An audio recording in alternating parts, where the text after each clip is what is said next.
ምርጡና ተወዳጁ የእንግሊዝ ፕሪሚየር ሊግ ዛሬም እግር ኳስ አፍቃሪያን ሁሉ ስሜታቸውን ተቆጣጥሮ እስከ ጨዋታዋ እስከ መጨረሻው ደቂቃ እንደውም ተጨማሪ ደቂቃዎች ሁሉ ተጨምረው እንዳጓጓ አለቀ።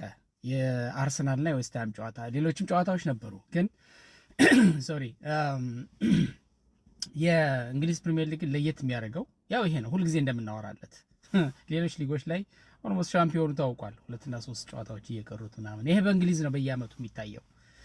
አርሰናል አጃቢም ተባለ ሚዚየም ተባለ ባለፉት 3 ተከታታይ አመታት ሁለተኛ የሆነ ሲያጠናቀቅ በጣም በተወሰነች ልዩነት የሊጉ ድምቀቱ ነው ማጠናቀቁን ብዙ ሰው ክሬዲት አይሰጠውም። ዘንድሮ ግን ወደ ዋንጫው እየሄደ ይመስለኛል ማለት አንዳንዶች አሁን አረጋገጥ ልትል ትችላላችሁ። ገና ነው። 2 ጨዋታ አለ።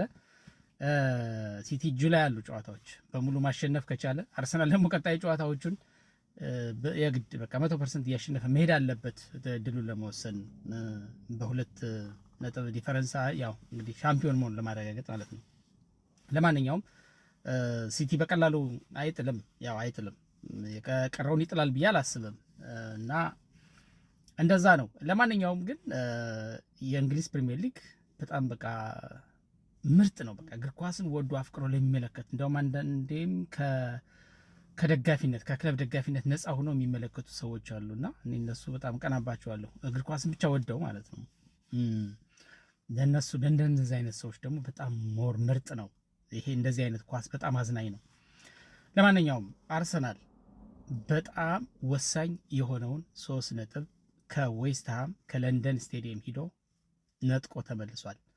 አሁን ብዙ አከራካሪ ነገሮች አሉ። አሁን አርሰናልን ውድቀት፣ ሽንፈት፣ ዋንጫ እንዳይበላ እንዳያነሳ የሚያስቡ የሚመኙት ሁሉ ዳኛው ተሳስቷል፣ በነፃ ነው 3 ነጥብ ያገኘው ቢያንሳቻ ነበረ የሚገልጸው ምናምን የሚሉ ነገሮች እንደውም የሚመች ቦታ ላይም አይደለውም። ግን ይህን እንዳወራ ራሱ ያስገድደኝ ከኮሜንቶችን አንዳንድ ነገሮችን ካየው በኋላ ነው። እንግዲህ ብዙ ጊዜ እኔ የዳኛ ውሳኔ መከበር አለበት ብዬ አስባለሁ ሳይሆን ሎጂኩም እሱ ነው።